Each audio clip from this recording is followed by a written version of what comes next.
Soyez le bienvenu, fidèles téléspectateurs. Nous vous disons merci parce que vous êtes très nombreux à attendre votre programme ici sur CSS Télévision, Canal Studio satellitaire, les reflets de tout un peuple. Nous disons comme ça, vous êtes ici sur la chaîne de la Mama Nationale, CS Télévision, une fois de plus.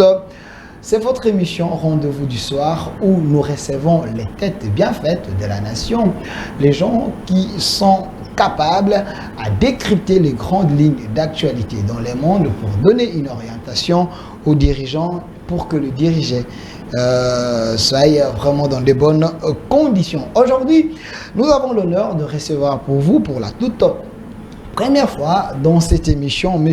Henri Désiré Nzouzi. Il est producteur associé du JT diplomatique, contributeur à la Voix de l'Amérique, VOA, consultant Vox Africa et Midi 1 TV. Monsieur Henri Désiré, soyez le bienvenu. Merci de m'accueillir. Je n'ai pas massacré votre nom et votre Non, pas du tout. Je m'en suis bien sorti, je suis bien content. Ok. Merci.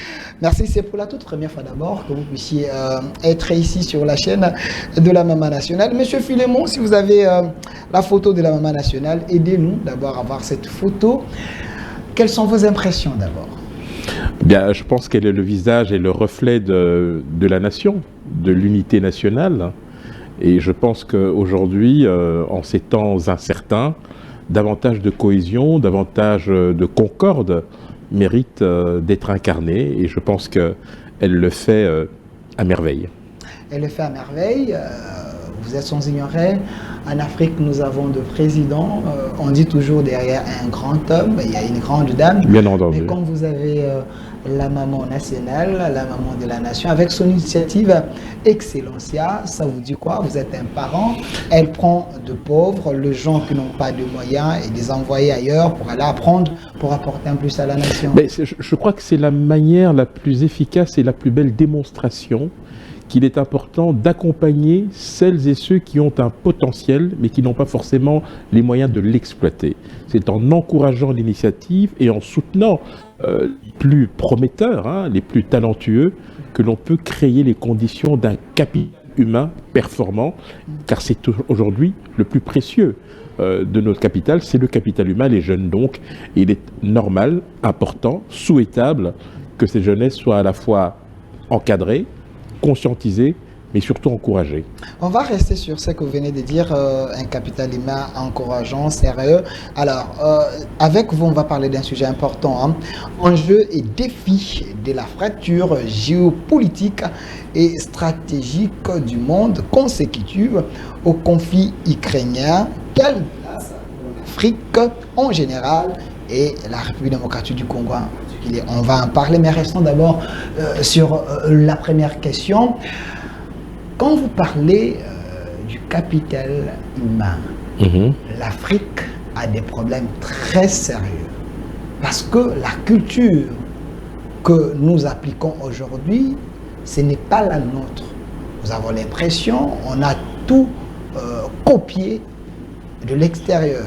Pensez-vous que c'est une bonne chose, que nous puissions avoir notre identité en se référant aux autres? Je pense que l'identité est constitutive de l'enracinement aux valeurs qui fondent même à la fois notre nation, mais nos origines.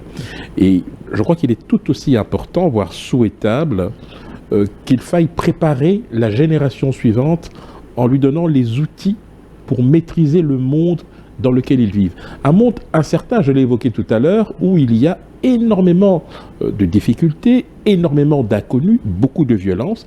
Et face à ces enjeux multiples et divers, il faut que nous soyons armés. Et pour cela, il faut être en capacité de transmettre non seulement la connaissance, non seulement les valeurs, non seulement le patrimoine, mais surtout une idée force, c'est de la nécessité de bâtir une nation forte, consciente de ses responsabilités, mais également du monde dans lequel il évolue.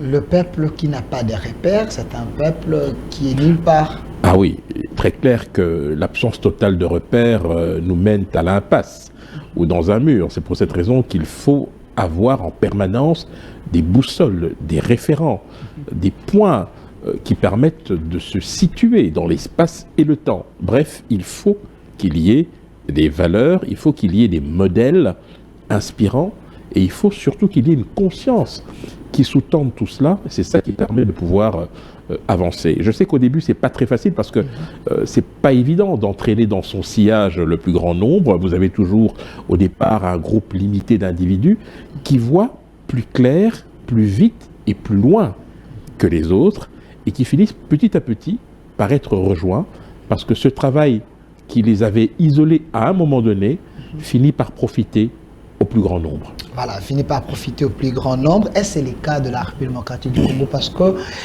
ça fait plus de 60 ans aujourd'hui. J'étais avec le professeur Kamba Iwacha ici. Quelqu'un m'a dit, là où il y a Lumumba, là où il y a nos pères de l'indépendance, ils sont en train de tourner dans leur tombe car ils sont en train de dire, nous, on a laissé nos vies pour ces pays. Mais voilà, aujourd'hui, il n'y a pas de repères, il n'y a pas les gens qui suivent nos pas. Est-ce c'est le constat que vous faites aussi? Alors, je ne serai pas aussi sévère, mais je dirais ce qui nous a fait défaut, je pense, c'est la capacité des aînés à pouvoir préparer l'avenir, à préparer les plus jeunes. La relève. La relève, tout à fait, la relève, parce que nous avons tous une durée limitée dans la vie. Et c'est durant ce laps de temps qu'il est important de pouvoir, à un moment donné, préparer ceux qui viendront après et qui perpétueront d'une certaine manière le travail qui a été entamé, qui a été fait, dans l'édification d'une nation qui soit consciente de ses responsabilités.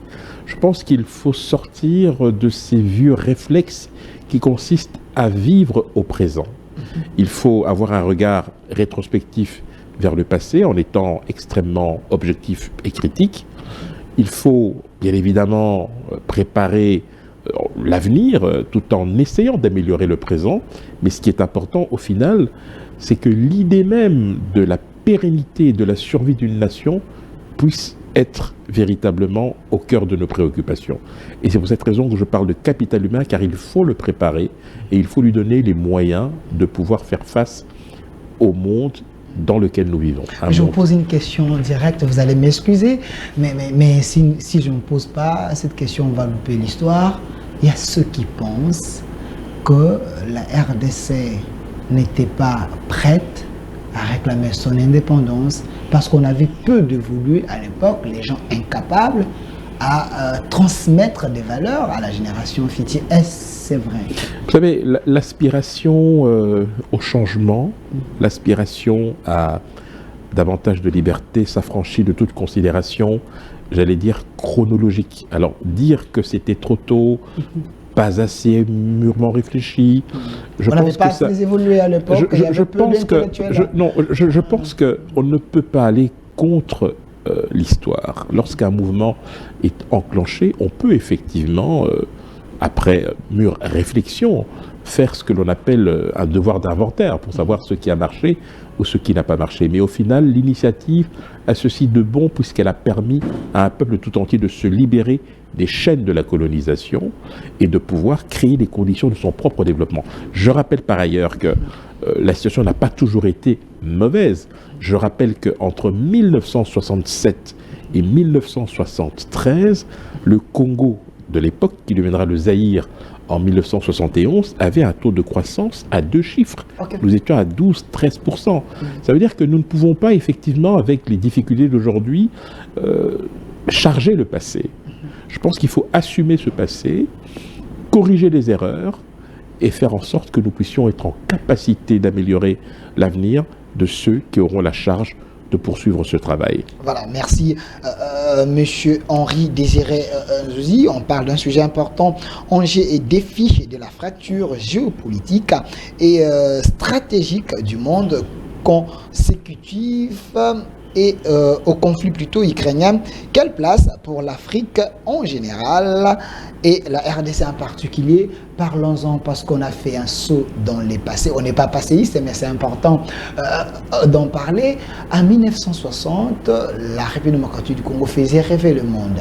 Ici, on avait même les pays, les gens du pays de l'Haïti, on avait des Sud-Africains, les gens qui fréquentaient nos universités ici. On avait une économie quand même effrayante. Mais aujourd'hui, ce n'est pas le cas. Qu'est-ce qui a fait que la RDC d'hier ou les Zaïre d'hier faisaient peur et aujourd'hui, la RDC, c'est la honte du monde? Alors, je dirais que en 1960, quand nous accédons à la souveraineté internationale, nous sommes en pleine guerre froide. Et nous avons un monde qui est fragmenté entre deux blocs, évidemment. Le bloc que revendique l'Amérique, l'Amérique puissante, libérale, individualiste, qui souhaite libérer les peuples de l'oppression. Et puis, de l'autre côté, un modèle totalement différent, incarné par l'Union soviétique et tous ces pays satellites qui sont beaucoup plus dans une forme de collectivisme forcené avec un État fort et centralisé.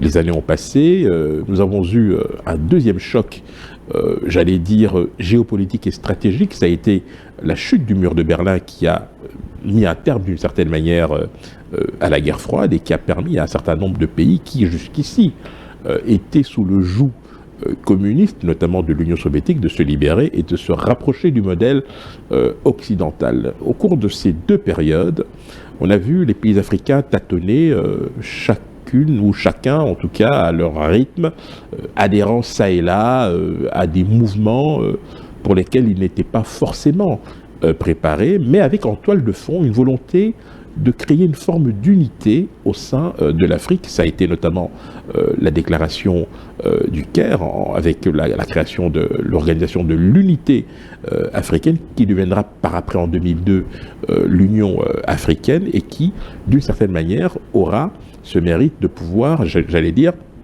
structurer les pays africains, ou en tout cas les fédérer autour d'un idéal de développement qui, c'est vrai, n'a pas toujours été au rendez-vous, pour une raison toute simple, c'est que quand vous prenez individuellement la plupart des pays africains, beaucoup préfèrent encore traiter avec leurs anciennes puissances tutélaires, et beaucoup continuent à dépendre de l'aide internationale. Vous parlez de la RDC, du Congo de l'époque, qui deviendra le Zaïre et redeviendra la RDC. En 60, le pays était déjà très très riche d'un point de vue potentiel, et vous n'êtes pas sans savoir que c'est en 1960 déjà, lorsque nous avons eu les premiers soubresauts au niveau, j'allais dire, des mouvements sécessionnistes, que l'Organisation des Nations Unies au Congo, l'ONUC, est arrivée. Et c'est à cette même période que la plupart des agences du système des Nations Unies ont pris pied dans notre pays, avec des nationalités multiples et variées. Vous parliez des Haïtiens, vous avez également des Népalais, des Suédois, enfin, beaucoup de pays étaient finalement représentés. Le pays a fait son chemin avec, bien évidemment, cette première république qui s'est achevée en 65 avec le coup d'État du maréchal Mobutu, et qui a perduré jusqu'en 1997 avec l'arrivée notamment de la FDL, qui était dans une volonté de rupture, mais avec toujours en toile de fond ce pays immensément riche, et dont on peut penser aujourd'hui que cette richesse a été en partie responsable de son malheur. Mais je pense que ce serait simpliste de résumer cela de cette manière, car à côté de tout cela, il y a eu des hommes qui se sont succédés. Il y a eu des erreurs de jugement, il y a eu des erreurs qui ont coûté la vie à bon nombre de nos compatriotes, il y a eu des erreurs de jugement, je viens de l'évoquer, et il y a eu aussi, je pense, de la part de certains, pas très nombreux, une volonté de relever ce pays, ce colosse au pied d'argile, qui jouit d'une situation géostratégique unique dans le monde, et qui aujourd'hui, en dépit de ces difficultés, continue de faire rêver. Mais quand vous parlez des arrêts, vous faites allusion à la réalisation de Mobutu? Alors, il y a eu effectivement... Écoutez, nationaliser n'est pas un mot tabou, puisque je rappelle qu'en 1981, quand François Mitterrand devient président en France, il nationalise, puisque c'est la première fois qu'un président socialiste arrive au pouvoir. Et je pense que Mobutu, dans sa démarche de se réapproprier à la fois le patrimoine, la culture, les valeurs, les richesses du pays a voulu donner à ses concitoyens l'opportunité de gérer eux-mêmes ce qui leur avait été légué, proposé ou donné. Peut-être que cela ne s'est pas fait en respectant, je dirais, certaines règles. Peut-être que peut-être que certains n'ont pas été suffisamment préparés pour cela. Il y a très peu d'exemples de réussite en la matière. Mais puisque vous me posez la question, vous savez que juste après la zéréalisation, il faut bien le rappeler, en 1973-74, il y a eu la rationalisation. C'est-à-dire qu'on a essayé de doter ces entreprises qui commençaient à être gérées de manière un peu cavalière des normes extrêmement strictes en termes de comptabilité et de gestion. Et en 1976, il y a eu ce que l'on a appelé la rétrocession. C'est-à-dire qu'on a constaté l'échec de la zéréalisation et on a tenté de remettre à ceux qui avaient été dépossédés de leurs biens leur outil de production, mais malheureusement, il était trop tard. Il y a eu effectivement des erreurs, il y a eu très peu d'exemples de réussite, mais au final, c'est une décision qui aura tout de même permis au pays de se réapproprier son destin. Merci, monsieur Henri Désiré Nzouzi. Mais monsieur Philémon, donnez-moi la photo de nos richesses, diamants, coltan ou quelque chose comme ça. On aimerait bien en parler parce que vous dites que la RDC est un pays potentiellement riche. C'est bien de parler, mais cette richesse apparemment ne profite pas aux Congolais. Si on prend les Chinois, on les amène au Congo, ils diront qu'ils sont dans un paradis. Mais si on amène les Congolais, on les amène là-bas en Chine, ils diront qu'ils sont dans l'enfer. Ça n'a pas toujours été le cas. Il y a eu une période où cela a profité véritablement au peuple, mais il faut remonter à très très loin. Je vous ai parlé d'une période. Vous parlez d'une période, mais aujourd'hui... 67, 75, grosso modo, en fait, juste après le deuxième choc pétrolier en 79. Mais monsieur Henri Désiré, mais la RDC c'est toujours quand même riche. Oui, bien sûr, tout à fait. Alors, qu'est-ce qui fait que cette richesse, aujourd'hui, ne profite pas aux Congolais? Nous sommes toujours riches.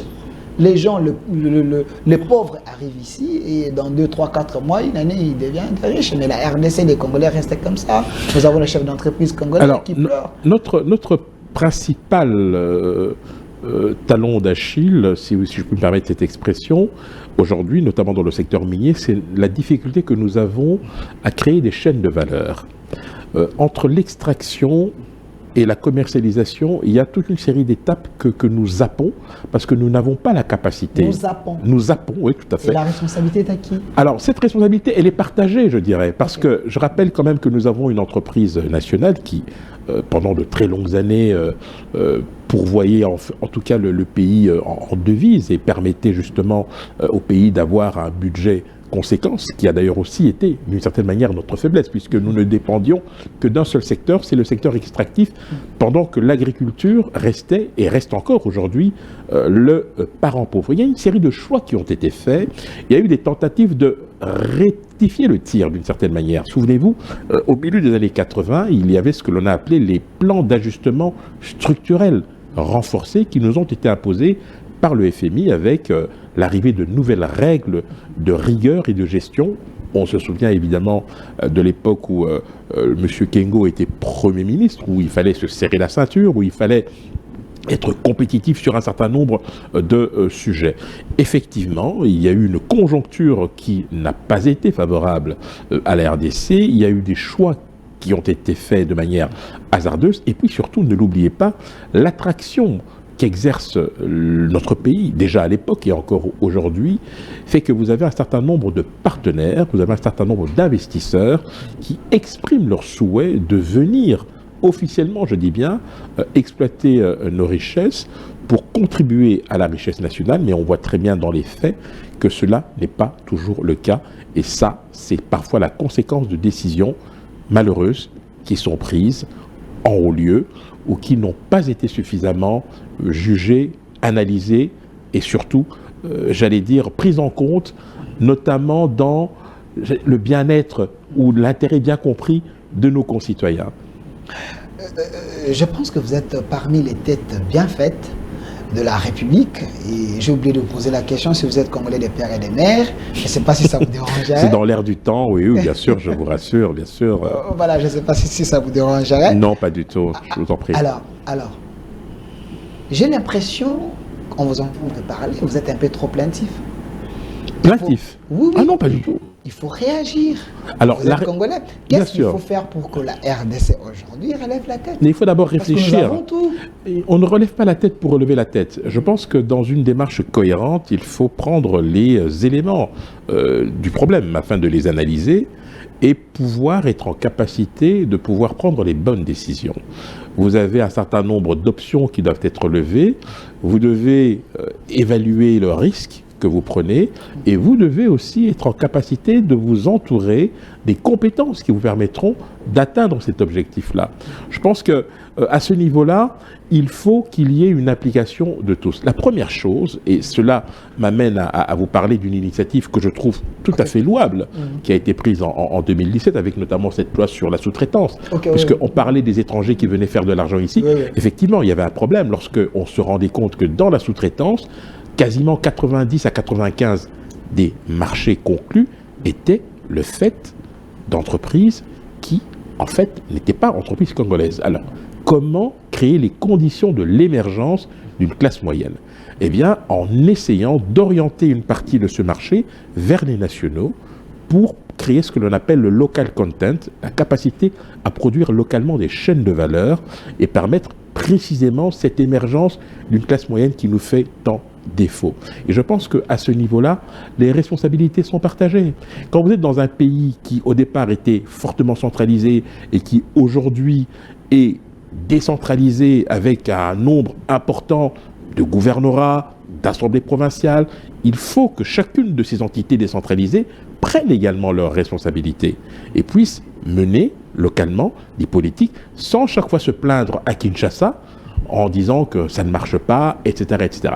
Lorsque vous déléguez un certain nombre de pouvoirs aux entités fédérées, il faut que ces entités soient en capacité de les exercer et non pas les remettre en cause parce qu'il y a des calculs politiques qui empêchent finalement à ces provinces de pouvoir se développer. C'est un travail de longue haleine, mais qui demande la contribution de tous. Qui demande la contribution de tous, mais vous les politiques, bon, il y a des politiques aujourd'hui qui jouent le faux jeu pour ne pas permettre à la classe moyenne de s'afficher. La Prévanée, je pose la question, en RDC, nous avons l'économie congolaise est entre les mains des étrangers, les chefs d'entreprise.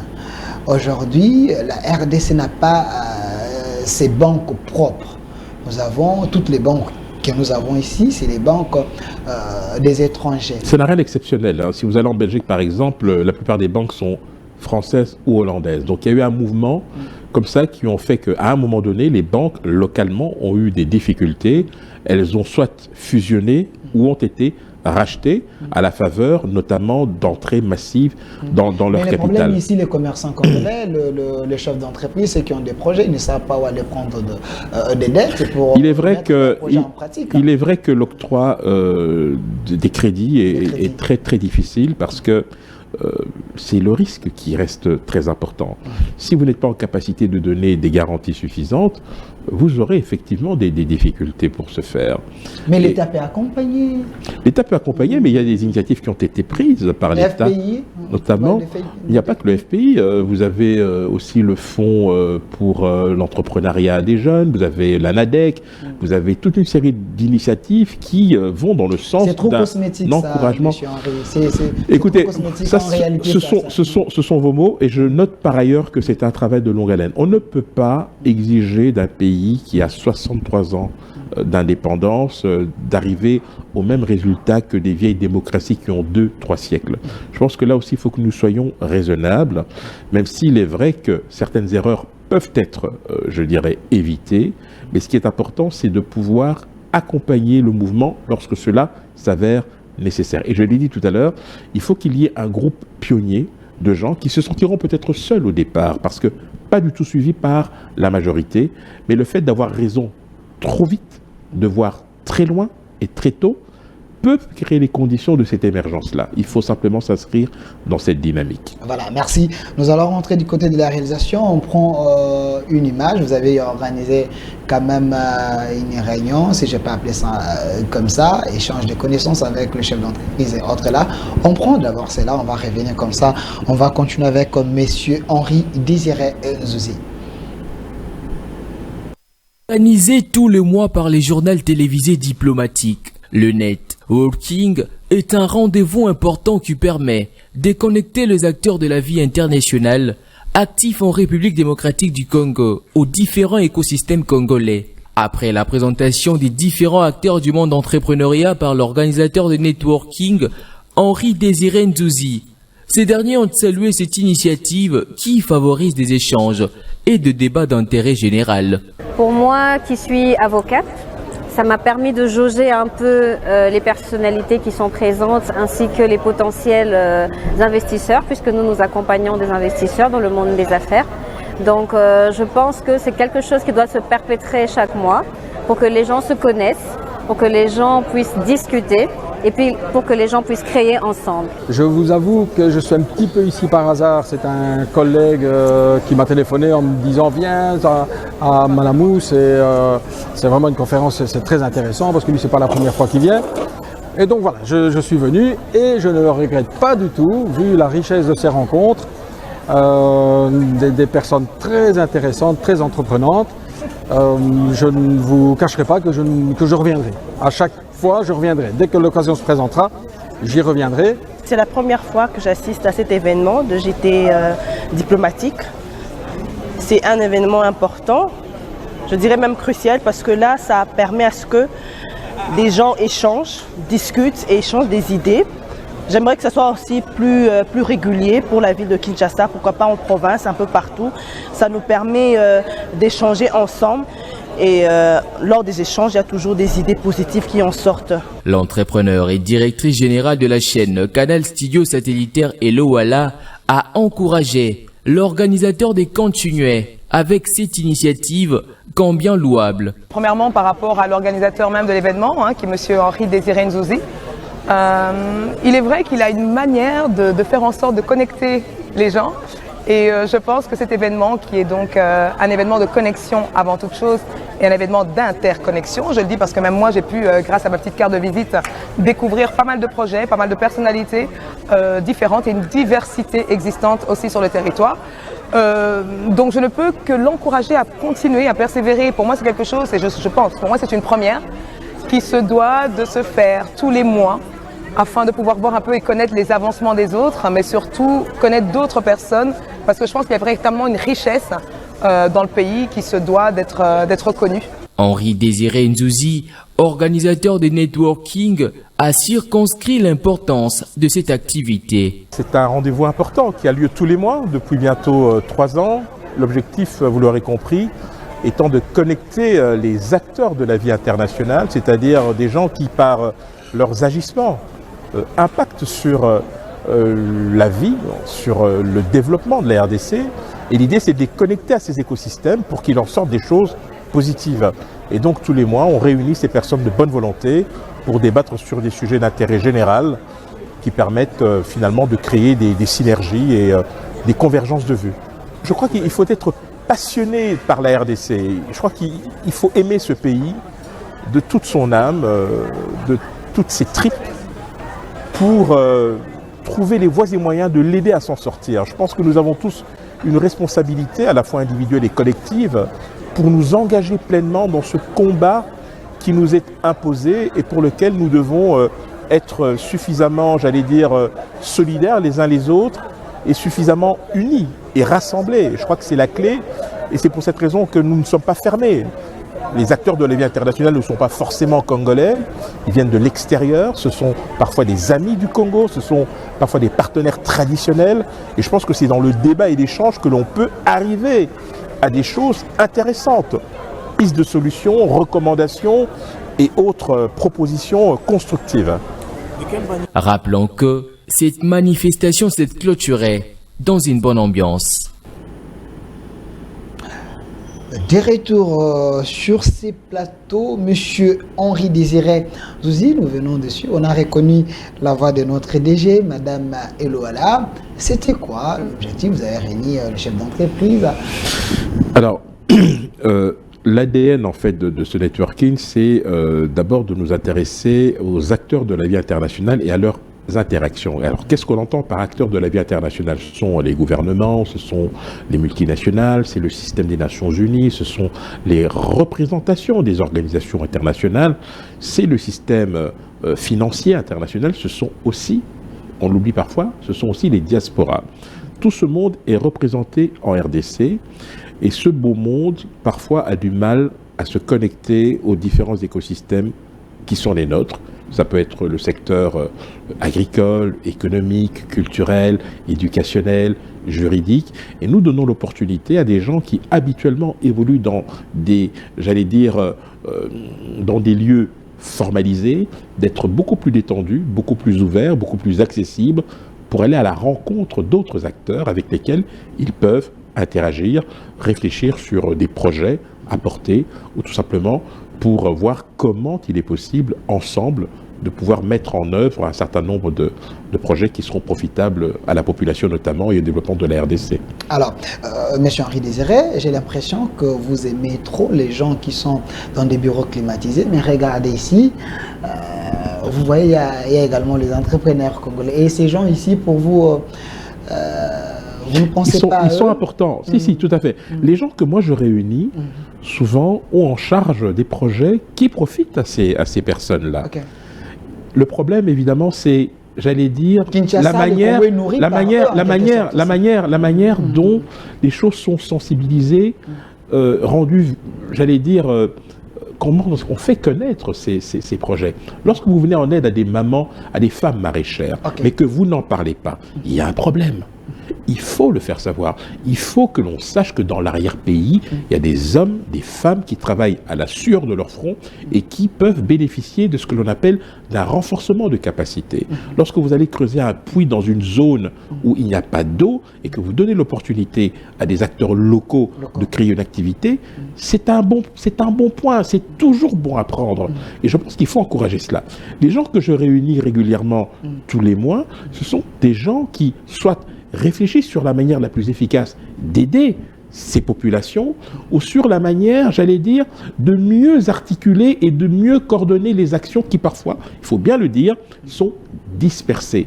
On donne un peu plus de cohérence, on rationalise, on crée des points de convergence pour voir comment est-ce qu'on peut bien collaborer. Et le dernier point qui me paraît le plus important, c'est que dans ces rendez-vous-là, vous avez des personnes qui prennent la parole pour présenter une initiative, lancer un appel à un partenariat par exemple, ou annoncer une échéance qui est de nature à intéresser les participants. Je crois que c'est en se connectant les uns aux autres que l'on peut effectivement arriver à ce que j'appelle des identités de vue et à trouver finalement un moyen d'avancer ensemble. Et je pense que nous devons être conscients qu'aujourd'hui, en 2023, si vous voulez développer un pays, vous ne pouvez pas rester fermé, vous devez être ouvert. Il faut s'ouvrir aussi aux autres. Bien sûr, tout à fait. Le chef de l'État voulait créer les millionnaires congolais. Voilà les millionnaires congolais. Aujourd'hui, nous en avons. Ces gens ici, alors, des vrais entrepreneurs. C'est un long processus, je l'ai dit. Il y a des structures d'encadrement peut-être pas suffisamment nombreuses. L'effort doit être poursuivi, à mon sens. Mais nous devons aussi communiquer sur les résultats qui sont obtenus. Parce que nous avons souvent tendance à voir les choses de manière négative, en négligeant qu'il y a des petites choses qui se font pas à pas. Ça prendra du temps, mais au final, vous aurez un résultat. Voilà, merci Monsieur Henri Désiré. J'aimerais que nous puissions évoluer avec vous, Monsieur Philémon. Donnez-moi la photo. Il y a le président Poutine. J'aimerais bien avoir sa photo ici. Monsieur Henri, qui est Poutine pour vous? Un sauveur de l'Afrique, un sauveur de l'humanité, un diable, un Satan, un méchant? Qui? Alors, tout le monde se souvient des conditions dans lesquelles il est arrivé au sommet du pouvoir en Russie, à la faveur de Boris Yeltsin. Et vous savoir aussi que le démembrement de l'Union soviétique a créé un profond traumatisme au sein de la population, mais aussi au sein d'une élite qui voyait le rêve d'une Russie impériale, la grandeur de cette Russie disparaître et fouler aux pieds parce qu'il y avait une recomposition géopolitique et stratégique. Nous avons là un homme qui a été façonné par les services de renseignement de son pays, qui a été le témoin privilégié de la chute du mur de Berlin et qui a vu comment est-ce que cette Union soviétique, qui était omniprésente et omnipotente, a été réduite comme peau de chagrin. Il a vu aussi comment est-ce que certains pays phares, comme l'Ukraine, comme la Géorgie, comme l'Azerbaïdjan, sont devenus des États indépendants. Et à partir de là, il a été guidé par une seule obsession, celle de pouvoir reconstituer cette grandeur perdue. Alors évidemment, il a pris des décisions difficiles, parfois malheureuses, mais qui ont finalement impacté sur la marche du monde. Et lorsque l'on parle de fracture géopolitique et stratégique, c'est parce qu'effectivement, vous avez dans l'entendement de Poutine une notion très particulière des relations internationales. En fait, Poutine réfléchit non pas en frontières territoriales ou en limites territoriales, mais il réfléchit en zone d'influence. Okay. Ça veut dire que là où la Russie estime avoir des intérêts vitaux qui sont menacés ou contrariés, il a le devoir d'agir.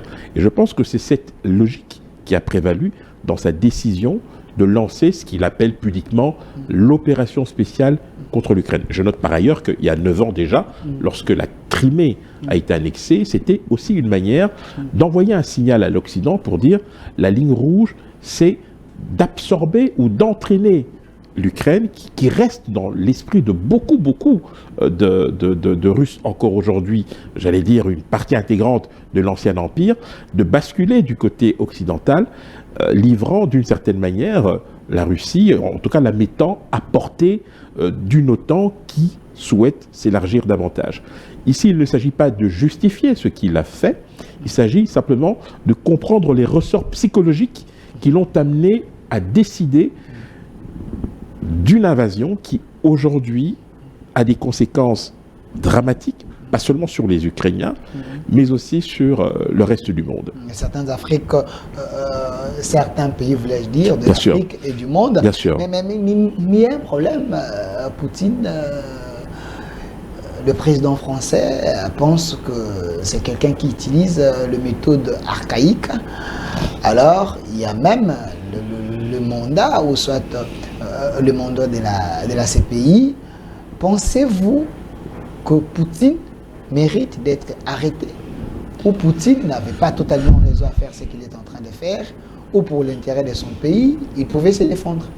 Alors chronologiquement, avec ce mandat de la CPI, Vladimir Poutine devient le 3e chef d'État en exercice à faire l'objet d'un mandat de la CPI. Il y a eu Omar el-Béchir du Soudan, lorsque le Soudan était encore uni, et il y a eu Muammar el-Kadhafi. En fait, c'est un signal très fort qui a été lancé par la Cour pénale internationale pour précisément criminaliser la démarche de Vladimir Poutine en Ukraine.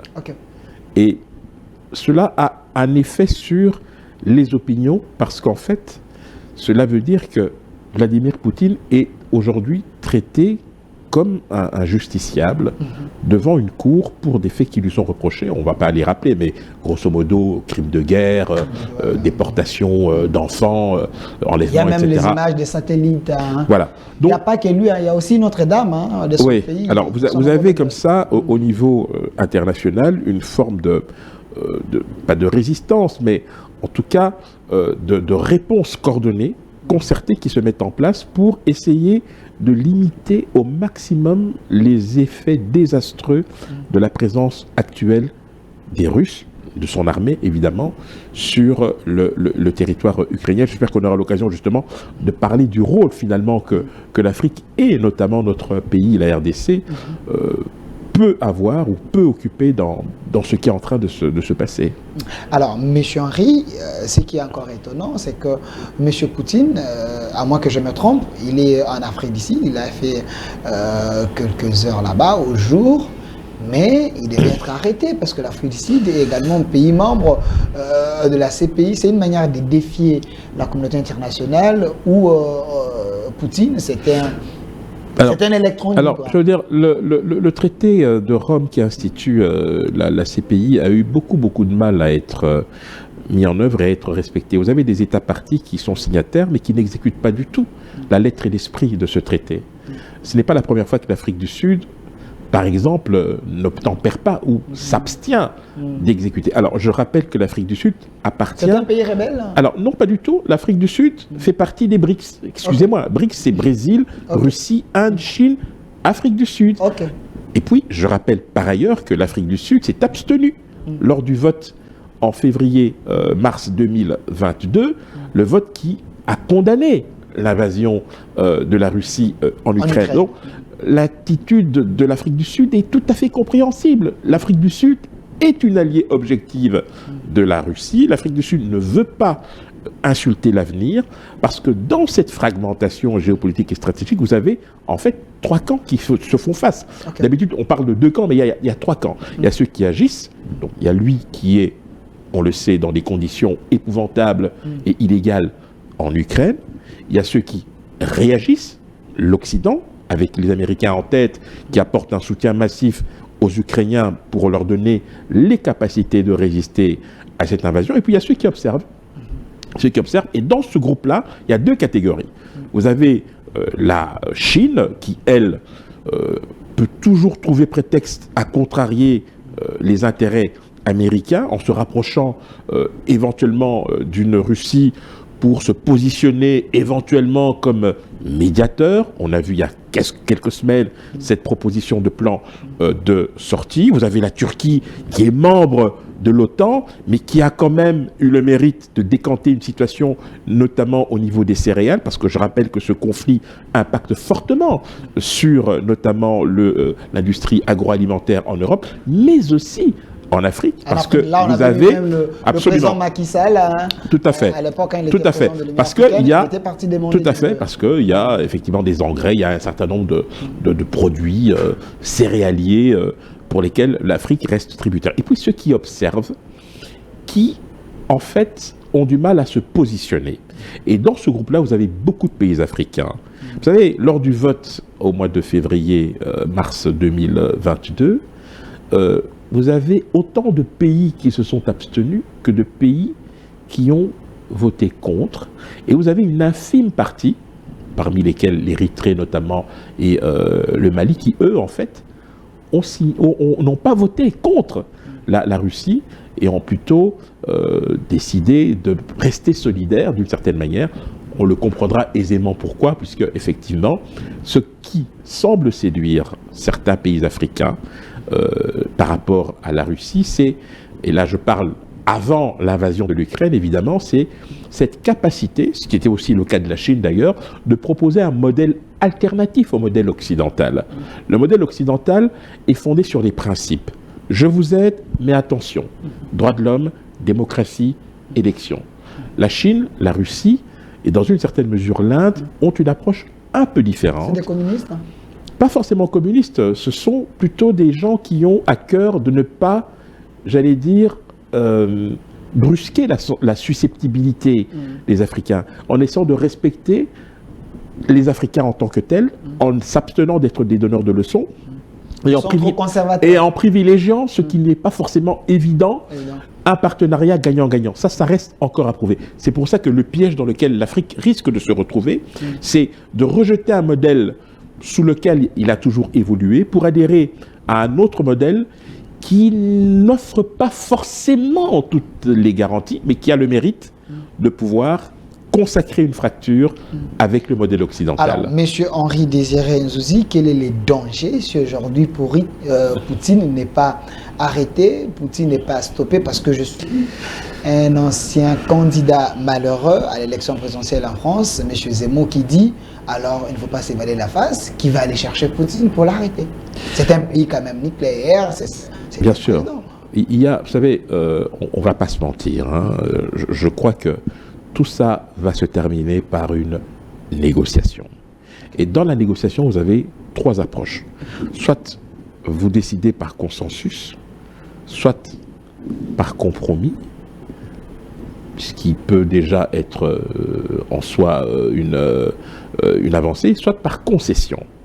Donc, vous identifiez ce qui vous énerve et vous les mettez de côté. Ou alors, vous réfléchissez ensemble sur ce qui vous met d'accord. On est d'accord sur quoi? Et puis, il y a ceux qui restent inflexibles. Aujourd'hui, les Ukrainiens veulent récupérer la Crimée.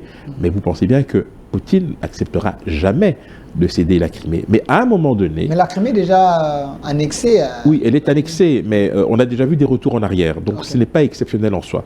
Maintenant, ce qu'il faut surtout observer, c'est l'attitude des différents alliés. Vous avez les Chinois qui sont présentés comme des alliés de la Russie, ce qui, de mon point de vue, est excessif, puisqu'en réalité, ce que poursuit la Chine, c'est simplement une stratégie pour contrarier les Américains. Mais d'un autre côté, vous avez les Américains qui sont en première ligne, avec notamment les Britanniques et d'autres pays, mais qui ne veulent pas non plus que Zelensky aille trop loin dans la provoque. Parce que, je répète, vous l'avez évoqué il y a quelques instants, la Russie est un pays nucléaire, c'est la deuxième puissance, en réalité c'est la première en nombre d'ogives disponibles, et vous pensez bien que... Donnez-moi la photo de Satan le spectre de l'utilisation de l'arme nucléaire, qui d'ailleurs est exprimé de manière assez pudique par des experts qui nous parlent d'armes nucléaires tactiques, qui pour faire court sont des armes nucléaires de faible puissance, mais qui ont, je dirais, une utilité strictement militaire, puisque localisées géographiquement et limitées dans les zones où elles sont utilisées, pour vitrifier d'une certaine manière les lignes de front ou les zones dans lesquelles la Russie serait par exemple en perte de vitesse. Et ça, ce n'est plus tabou, parce qu'on le sait depuis quelques jours maintenant, il y a un prépositionnement notamment au niveau de la Biélorussie, mais ne minimisons pas non plus le rôle de la communication dans tout cela, qui concourt évidemment à créer des angoisses au sein de l'opinion publique internationale. Alors aujourd'hui au Mali, on voit qu'il y a quand même des soldats russes, mais il n'y a pas assez la paix. Au Mali, on peut dire que l'influence de la Russie en Afrique a échoué. Il faut toujours compter sur la communauté internationale, alors, sur la France et autres. Oui, alors il y a plusieurs manières d'envisager ou de concevoir l'influence russe en Afrique. Elle n'a pas toujours été militaire au départ. On est en 2023, bon, on pense à Wagner évidemment, mais on oublie que déjà à l'époque de l'Union soviétique, eh bien, il y avait beaucoup de pays, on peut les citer, hein, l'Angola, le Congo-Brazzaville, le Mozambique, qui avaient un fort ancrage, j'allais dire idéologique marxiste, et qui, petit à petit, se sont ouverts vers les autres. Donc, il y a eu quand même, de la part de l'Union soviétique, à cette époque, une volonté de satelliser certains pays pour faire contrepoids à l'influence occidentale et donc américaine, mais par la suite, vous avez eu des mouvements de libération qui se sont enclenchés au lendemain des indépendances, souvent chèrement acquises, pour essayer de rétablir une sorte de normalité, j'allais dire. Mais quand les Russes ont compris le potentiel que représentait l'Afrique, ils se sont mis en ordre de bataille avec les Chinois et d'autres pour essayer de grappiller à leur manière, j'allais dire, des parts de marché ou des sphères d'influence que revendiquaient jusqu'ici des pays traditionnels comme la France, l'Allemagne, le Royaume-Uni, etc. Donc ce n'est qu'un jeu dans lequel le plus malin avancera ses pions pour accroître son influence. Merci. Avant de chuter avec notre dernier point, il y a quand même une question importante. Aujourd'hui, on peut dire c'est la fin du règne de la France en Afrique, parce que on a suivi, hein, il y a des jours ici, les gens demandent la démission d'Emmanuel Macron et autres là. Pensez-vous que La France a perdu son influence en Afrique. Hein. La France a commencé à perdre son influence en Afrique lorsqu'elle s'est montrée de plus en plus intrusive dans les politiques intérieures de ces pays-là.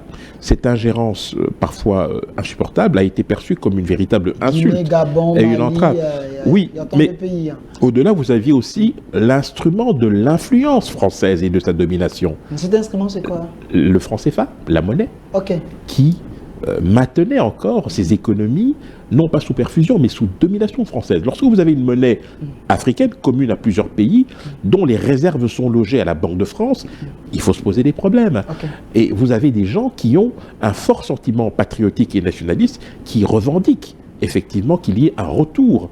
Et il y a eu d'autres maladresses de la France, cette façon de traiter certains régimes, cette manière de s'insinuer dans certains processus. Et à un moment donné, vous avez, excusez-moi, hein, mais la casserole qui bout, la soupape qui explose, et vous avez des pays comme le Mali, premier pays en Afrique d'ailleurs à chasser, comme ils l'ont fait, non seulement un ambassadeur français, mais surtout exiger le départ d'un dispositif militaire français qui fait partie du dispositif sécuritaire français en Afrique. Mais ce n'est pas un danger là pour laisser la place aux djihadistes. Mais bien aux gens évidemment. là qui, Mais écoutez, bien évidemment. Mais vous savez pourquoi vous avez eu, notamment en Guinée, au Mali et au Burkina, ces coups d'État? En toile de fond, il y avait cette incapacité de ces différents gouvernants de pouvoir faire face à ces différentes menaces. Et lorsque l'armée prend ses responsabilités, dans un premier temps, il y a un soutien populaire. Et ensuite, vous avez les gestes qui accompagnent les actes. Et c'est là que parfois nous avons des problèmes. Lorsque vous substituez un partenaire traditionnel avec quelqu'un dont vous voyez très bien que les intentions ne sont pas forcément les bonnes, mais vous le faites uniquement dans une volonté de rupture, là nous avons peut-être aussi un problème. Et il faut, je pense, que les opinions publiques réfléchissent. C'est bien de pointer la France, c'est très bien même, c'est parfois même justifié, mais il faut aussi réfléchir sur les conséquences de se donner à d'autres acteurs qui sont peut-être moins recommandables. Merci, monsieur Henri Désiré Nzouzi. Il nous reste 6 minutes, mais parlons-en. Donnez-moi la photo de monsieur Alain Foka, qui pour sauver la RDC. On en parle, monsieur Henri Désiré Nzouzi. Cette question, elle est tellement pertinente. Qui pour sauver la RDC? Les gens pensaient que Félix Antoine Tshombo Tshisekedi, une fois président de la République, on aura la paix à l'Est. La RDC va changer sa robe. Mais aujourd'hui, les langues se délient pour dire que le président Félix Tshisekedi a amené les pays dans un trou compliqué à sortir. C'est votre analyse aussi? C'est très réducteur, je trouve, et même, je dirais, amusant.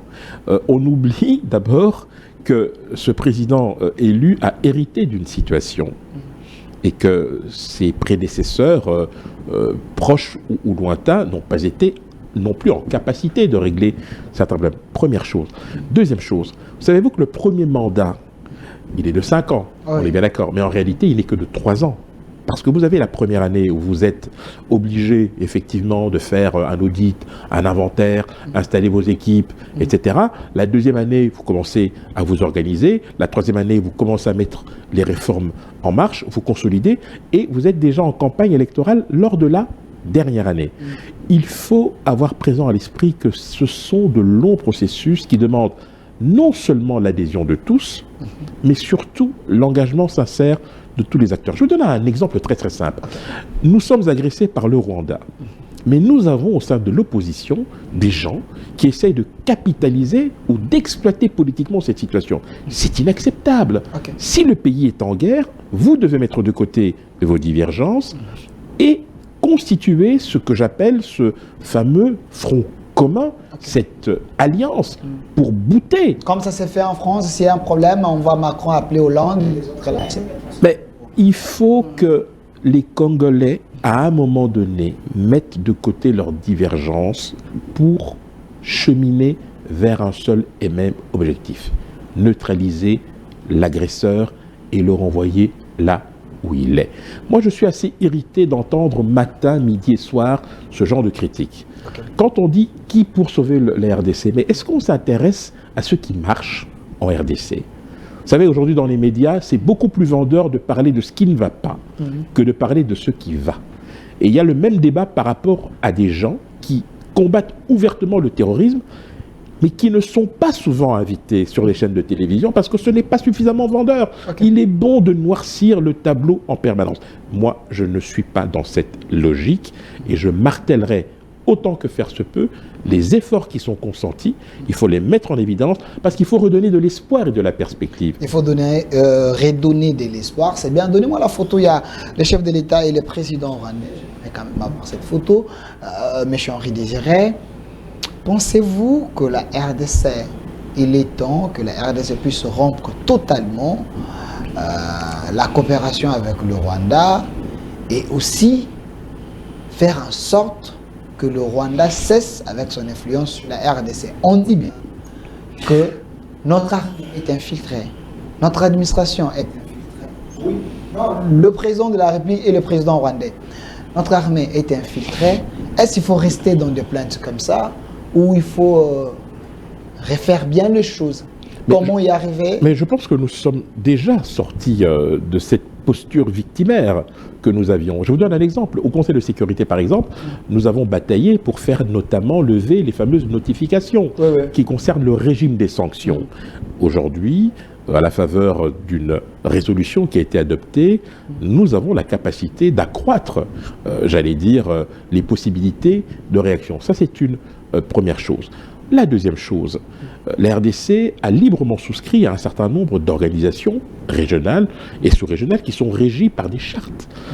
Il faut que ces chartes, il faut que ces principes soient respectés, bien évidemment. On ne peut pas en permanence opposer à la RDC le même argument, à savoir aller négocier avec tel ou tel en faisant fi, par exemple, de nombreux rapports qui traînent dans les couloirs au Conseil de sécurité et qui n'ont jamais été examinés. Je pense qu'il y a aussi beaucoup d'éléments, il y a beaucoup de circonstances qui parfois se font à l'insu du plein gré des Congolais, mais qui font que le tableau soit davantage noirci parce que l'on met en doute notre capacité à résoudre ce problème. Alors, je termine avec vous, 30 secondes. Je vous écoute. Pourquoi, je vous regarde en face, pourquoi la RDC ne déclare pas la guerre? Déclarer la guerre est une très très lourde responsabilité. Il faut regarder les conséquences et avant d'arriver à une telle extrémité, il faut exploiter toutes les voies de recours pour éviter le pire. Merci, Monsieur Désiré Nzouzi. Je précise que vous êtes producteur associé du JT diplomatique, contributeur à la Voix de l'Amérique VOA. Vous êtes également consultant Vox Africa et Midi 1 TV. Merci d'avoir répondu. C'est moi qui vous remercie. À notre invitation, la thématique avec vous aujourd'hui, c'était enjeux et défis de la fracture géopolitique et stratégique du monde consécutive au conflit ukrainien. Place pour l'Afrique en général et la République démocratique du Congo en particulier. Merci d'avoir répondu à notre invitation. Merci.